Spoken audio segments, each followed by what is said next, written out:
안녕하세요. 경찰 아저씨입니다. 오늘은 경찰이 등장하는 영화에 대해서 이야기를 해보려 합니다. 언젠가부터 경찰이 등장하는 영화가 참 많이 나오기 시작했고요. 흥행을 이루기도 했습니다. 흥행의 이유를 생각해보면 결국 정의는 승리한다는 것과 악에 맞서서 싸우는 과정에서 사이다 같이 시원한 장면이 있고 평소 잘 알지 못하는 이야기들이 나오니까 재미있게 보시는 것 같아요. 경찰이 주인공이었던 영화 중에서 기억에 많이 남는 영화는 국민 배우인 안성기 씨, 박중훈 씨, 김보성 씨로 이어지는 투캅스, 설경구 씨의 시원스러운 말투가 인상적이었던 공공의 적, 황정민 씨와 유아인 씨, 유해진 씨의 신경전과 격투가 재미있었던 베테랑, 마동석 씨와 윤계상 씨의 입담과 격투신이 돋보였던 범죄도시, 거대 폭력 조직의 정보를 빼내고 잠입해서 활동하는 신세계, 잠복을 위해 치킨집을 운영하며 펼쳐지는 극한 직업. 그러고 보니까 흥행했던 영화가 참 많네요. 경찰이 등장하는 영화에서 가장 현실성 있게 다룬 영화 3편을 골라봤습니다. 제가 선정한 영화 3편은 지극히 제 개인적인 견해입니다. 먼저 가장 현실성이 있다고 느낀 영화 3편 중에서 첫 번째는 2003년에 개봉한 와일드카드입니다. 정진영 씨와 양동근 씨가 경찰서 강력팀 형사로 연기했었죠. 내용은 커다란 쇠구슬을 들고 다니며 강도살인을 하고 다니는 일당을 검거하는 내용입니다. 폭치기 일당을 검거하기 위해 관내 유흥업소 업주들을 탐문하고 정보를 얻는 과정에서 그동안 지은 죄를 적은 수첩을 찢어내는 장면. 경마장에서 범인 한 명을 검거하다가 팀원인 선배가 칼을 보고 머뭇거립니다. 범인을 바로 검거하지 못하고 팀장이 다치게 되자 후배인 양동근 배우가 선배에게 소리치는 장면. 그 장면을 본 팀장이 이렇게 말하죠. 내 너희들한테 한마디만 하겠다. 칼은 나눠 먹으면 산다. 팀원을 모두 모아놓고 칼은 나눠 먹으면 산다 라고 했던 장면이 기억에 많이 나네요. 칼은 나눠 먹으면 산다. 맞는 말입니다. 그런데 항상 맞는 말은 아닐 겁니다. 칼은 나눠 먹어도 죽을 수 있으니까요. 저는 아직까지 형사 생활하면서 체포당하지 않으려고 칼을 들고 덤비는 범인은 없었습니다. 술 취해서 칼 들고 설치는 사람이 있었지만요.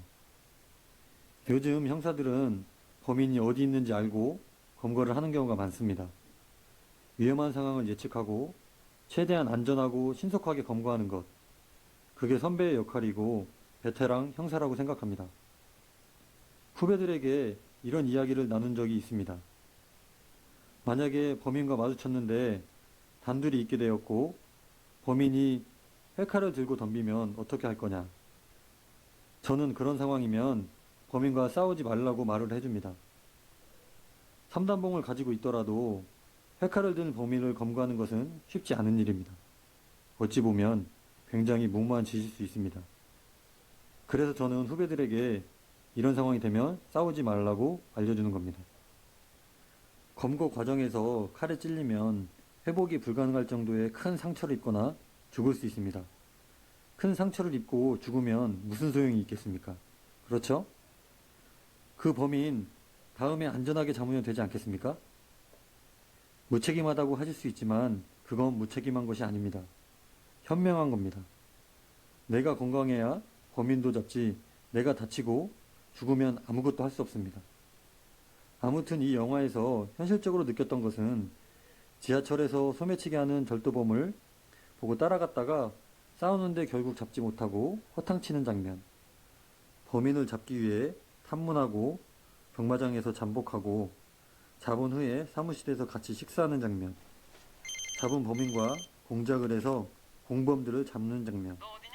과학수사요원으로 나오는 한채영 씨가 사체의 지문을 채취하는 장면들입니다. 두 번째는 2004년에 개봉된 살인의 추억입니다. 송강호 씨, 김상경 씨가 출연한 영화인데요. 1980년대 실제 사건을 모티브로 했고 당시 형사들의 모습을 진솔하게 담아냈다고 봅니다. 향수기 예쁘지? 라고 대사를 치는 장면이 기억이 나네요. 범인을 잡기 위해 고군분투하는 모습, 조사를 하면서 유도신문을 하고 진술을 이끌어내는 이 장면, 사진 속의 발자국. 범인과 함께 짜장면을 먹는 장면, 유전자 수사가 되지 않던 당시의 수사 환경이 잘 녹아 있었습니다. 박해일 씨를 용의자로 지목하고 역사를 잡는 장면이 있는데 결국 증거가 없어서 풀어줘야 할 때의 형사들 눈빛이 기억에 많이 남습니다. 제가 1980년도 경찰은 아니지만 그 당시 수많은 형사들이 투입되어 수많은 사람을 수사했음에도 결국 사건을 해결하지 못하였을 때의 자존감을 느낄 수 있었습니다. 저도 형사로 일하면서 범인인 것 같은데 증거가 없어서 어쩔 수 없이 그냥 보내야 할 때 기분이 좋지 않았었습니다. 내가 더 수사하지 못해서 증거를 찾아내지 못해서 범인과의 싸움에서 졌다는 느낌을 받았으니까요.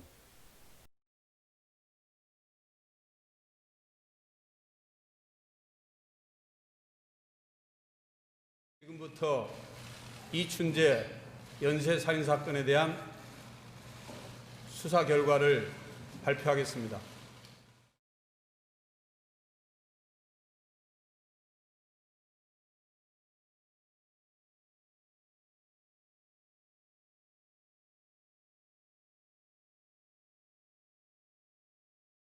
세 번째 현실적인 경찰 영화는 김윤석 씨, 정경호 씨가 출연한 거북이 달린다입니다. 이 영화는 제가 강력팀 형사가 된 지 얼마 되지 않았을 때 봤던 기억이 납니다. 충청도 사투리가 인상적이었었죠. 이 영화도 탈주범과 마주쳤는데 형사가 엄청 두들겨 맞고 기절을 하죠. 그날 이후부터 잠복도 하고 변장도 하고 고생하는 모습이 그려졌습니다. 이 영화에서 현실적인 것은 짜장면 배달부의 입에서 다방에서 일하는 여자가 혼자 샀는데 그 집에 짜장면 2그릇이 배달된 지가 며칠 되었다는 말을 듣고 형사의 촉이 발동하죠. 탈주범이 그 여자와 함께 있을 수 있다는 생각을 갖고 찾아가게 되고 실제로 범인이 있었던 부분입니다. 또 꼭 잡고 싶은 생각에 경찰관이 아닌 친구들, 선후배들을 불러서 찾아갔다가 결국 잡지도 못하고 박살이 나기도 하죠. 범인이 있는 장소를 찾는 것까지는 감이 좋았는데 바로 검거하는 것은 감이 좋지 못했죠. 그 감 때문에 저도 범인을 잡은 적이 있고 놓친 적도 있고 실수를 한 적도 있습니다.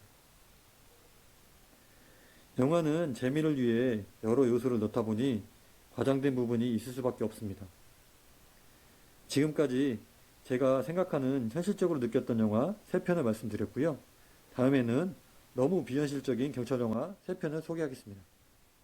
지금까지 경찰 아저씨였습니다.